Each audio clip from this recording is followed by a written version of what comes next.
आज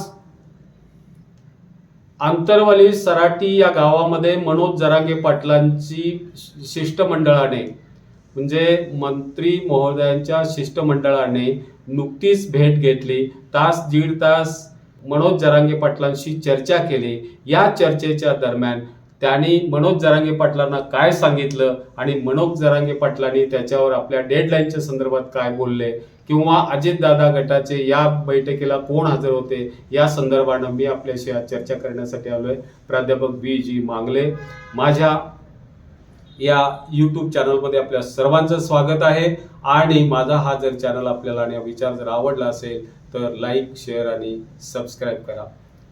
मित्र, अधिवेशनाचं सूप नुकतंच वाजलंय आणि या अधिवेशनामध्ये सर्वांचं लक्ष एका गोष्टीवरती होतं, ते म्हणजे मराठा आरक्षण या हॉट विषयावरती या अधिवेशनामध्ये काय निर्णय होतोय. कारण 24 तारीख ही मनोज जरांगे पाटलांना डेडलाईन म्हणून दिलेली होती शासनानं, ती स्वतः शासनानं दिलेली आहे आणि त्यामुळं त्याच्या आधी निर्णय घेण्यास हे शासन बांधील होतं. मनोज जरांगे पाटील आजही म्हणतात की 24 तारखेपर्यंत हे शासन मला ठामपणे सांगितल्याप्रमाणे या मराठा आरक्षणावरती निश्चितपणे निर्णय घेणार.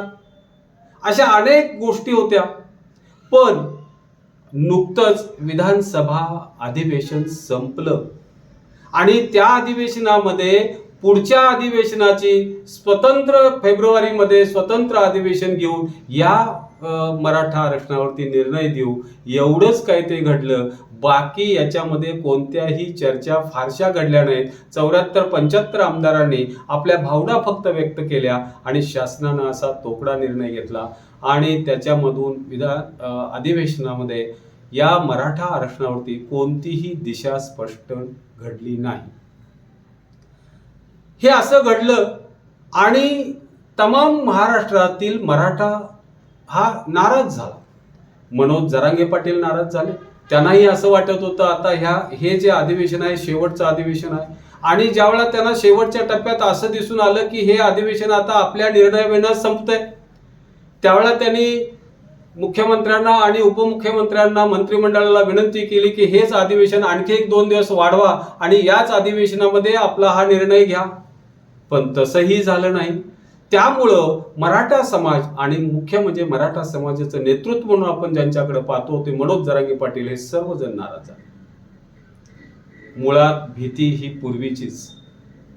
मी नेहमी याच्यावरती सांगत आलोय, मराठा समाज हा एकत्रित येऊन आपल्याला शह देईल आणि येत्या निवडणुकीमध्ये आपल्याला हरवेल किंवा आपल्याला धोबी पछाड करेल या भीतीनं पुन्हा महाराष्ट्र शासनाचं मंत्रिमंडळाचं शिष्टमंडळ मनोज जरांगे पाटलांच्या भेटीला आलं. एक गोष्ट तुम्हाला मी सांगतो, असं नेहमी म्हटलं जातं की मराठे युद्ध जिंकतात, ताकद भरपूर आहे, प्रचंड हातात कलाकुसर आहे, बुद्धी आहे, क्षमता आहे, पण तहात हारतात असं म्हणतात. पण या ठिकाणी मनोज जरांगे पाटलांच्या बाबतीत असं काहीही घडलं नाही. ते आपल्या मतावर एकदम ठाम राहिले. कारण आतापर्यंत शासनानं त्यांच्याकडून 2-3 वेळेला हा निर्णय घेण्यासाठी वेळ मागून घेतला होता. आता तर 24 डिसेंबर ही डेडलाईन आहे. मग अशा परिस्थितीमध्ये शासनानं निर्णय घेतलेला नाही. आता काय करायचं आणि पुढच्या आंदोलनाचं 24 डिसेंबरच्या आंदोलनाची तयारी कशी करायची हे इन्फॉर्मली पडद्यापाठीमागं सुरू होतं. असं असताना हे मराठ्यांचं जर आंदोलन झालं तर आपण पुढे अडचणीत येऊ या भीतीपोटी हे शिष्टमंडळ मनोज जरांगे पाटलांच्या भेटीला आलं. शिष्टमंडळात कोण कोण होते? नामदार गिरीश महाजन, नामदार उदय सामंत, नामदार भुमरे असे सर्वजण होते. आणि त्यांनी मनोज जरांगे पाटलांना म्हणजे जी विनंती केली ती विनंती काय केली बरं? त्यांनी सगळे स्पष्टपणे पहिला सांगितलं, राज्यामध्ये कुणबी नोंदी सापडतायत आणि ज्यांच्या कुणबी नोंदी सापडतायत त्यांना त्यांच्या वारसांना आपण प्रमाणपत्र द्यायला सुरू केलेले आहे. ही प्रमाणपत्र देत असताना त्याच्या वारसांना ताबडतोब आपण प्रमाणपत्र देत आहोत. अडचण जराही नाही. आणि अशा परिस्थितीमध्ये आपण 24 तारखेचा निर्णय हा थोडा सबुरीनं घ्या आणि तुम्ही जे आंदोलन काही करणार असं ज्या पडद्यापाठीमागे हालचाली चालू आहेत त्याच्यावरती थोडासा रोख लावा.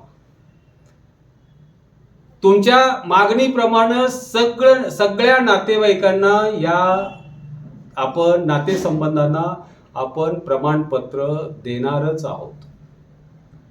पण हे सगळं त्यांचं बोलणं अर्धा पाऊण तासाचं ऐकल्यानंतर मनोज जरांगे पाटलांची भूमिका ही अत्यंत स्पष्ट होती. ते काय म्हणतात बघा, उगं गोल गोल बोलू नका.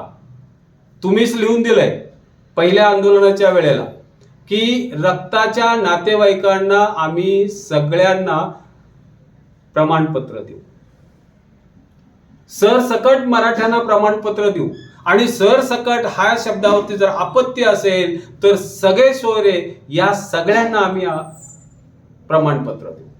आणि आता उगाच तुम्ही काय बरं सांगायला लागला, हे मला हे मान्य नाही. म्हणजे बराच वेळ चर्चा घडूनही मनोज जरांगे पाटील जराही तसूवरही इकडचे तिकडे हल्ले नाहीत. त्यांनी ठामपणे सांगितलं, आपल्या आंदोलनाच्या वेळेला शासनानं जे लिहून दिलेलं आहे, आणि ते तुम्हीच लिहून दिलेलं आहे, मी स्वतः काहीही लिहिलेलं नाही, तुम्ही जे लिहून दिलेलं आहे त्याप्रमाणे कारवाई करा आणि त्याप्रमाणे आम्हाला मराठ्यांना आरक्षण द्या. झाली अडचण, कारण त्या पद्धतीने हे शासन द्यायला तयार नाही. याच्या आधीच गिरीश महाजन यांनी सांगितले की सरसकट मराठ्यांना आम्ही प्रमाणपत्र देऊ शकत नाही, त्यांना आरक्षण देऊ शकत नाही, हे त्यांनीच आधीच सांगितलेलं आहे.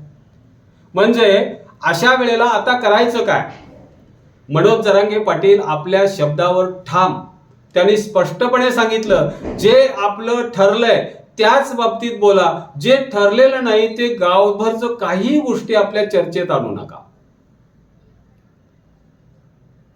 या बोलण्यावर मंत्र्यांचं शिष्टमंडळ हतबल झाल्यासारखं दिसत होतं. बराच वेळ ते एकत्रित कोणत्याही चर्चा न करता हे चौघेजणही एकत्रित बसलेले दिसले. अर्थात या सगळ्या चर्चा सार्वजनिक होत्या. मला जरांगे पाटलांची एक गोष्ट या ठिकाणी फार चांगली आवडते, ती म्हणजे त्यांच्या ज्या चर्चा आहेत ह्या चर्चा कुठं खाजगी कुठल्या रूम मध्ये, कुठल्या हॉटेलमध्ये, कुठल्या AC हॉलमध्ये असं काही नाही, सार्वजनिक ठिकाणी चर्चा होत आहे. म्हणजे ते इतके अंतर्बाह्य, स्पष्ट आहेत आणि पारदर्शक आहेत. अर्थात जे म्हणजे खाजगी कुणी कसलेही आरोप कधीही करू शकणार नाही, इतिहासात कधी होणार नाहीत, अशा पद्धतीनं जरांगे पाटलांनी ही स्पष्ट चर्चा केली. आता मात्र म्हणजे शिष्टमंडळाला काय करावं हे सुचत नव्हतं. त्यावेळेला त्यांनी स्पष्टपणे सांगितलं. त्याच ठिकाणी घेतलेल्या पत्रकार परिषदेमध्ये गिरीश महाजनांनी मंत्रिमंडळाच्या शिष्टमंडळाच्या वतीनं सांगितलं की आम्ही या गोष्टी मांडलेल्या आहेत, पण सगळे सोयरे या विषयावरती थोड्या आमचे म्हणजे गैरसमज आहेत आणि हे काळाच्या ओघात चर्चेअंती सुटू शकतील असं आम्हाला वाटतंय, आणि त्यांनी आपलं आंदोलन मागं घ्यावं. त्यावर मनोज जरांगे पाटलांनी सांगितलं, आंदोलन मागं घ्यायचा संबंध उद्भवत नाही.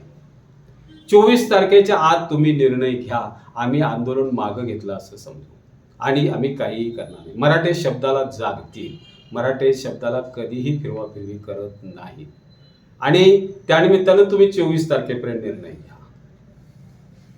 हे या चर्चा इथंच फिसकटल्यासारख्या झाल्या.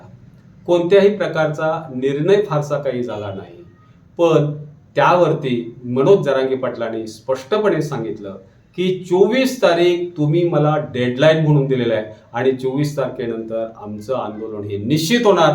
ते कसं असणार आणि काय असणार हे तुम्हाला आम्ही लवकरच सांगतो आहोत, त्यानंतर सांगतो आहोत. अशा पद्धतीने ही चर्चा आज आटोपली झाली. कोणत्याही पद्धतीचा निर्णय म्हणजे वेगळा निर्णय असा काहीही झाला नाही.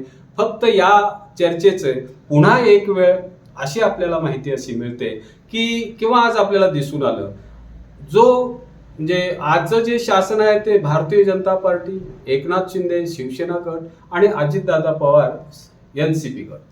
पण याच्यामध्ये अजितदादा पवारांच्या NCP गटाचं कोणीही आजही उपस्थित नव्हतं. ह्या चर्चा केवळ भाजप आणि शिवसेना या गटाच्याच माणसांशी या झाल्या, आणि अजितदादा गट का बाजूला राहिलेत किंवा काय आहे याच्याविषयी बाकी काही समजू शकलं नाही. 24 तारीख ही आंदोलनाची डेडलाईन आहे आणि त्याप्रमाणे आंदोलन होणारच हे वाक्य निश्चित करण्यात आलं. मी प्राध्यापक BG मागले. मी आपल्याला आजचा हा व्हिडिओ आवडला असेल तर लाईक, शेअर आणि सबस्क्राईब करा अशी विनंती करतो आणि थांबतो. धन्यवाद.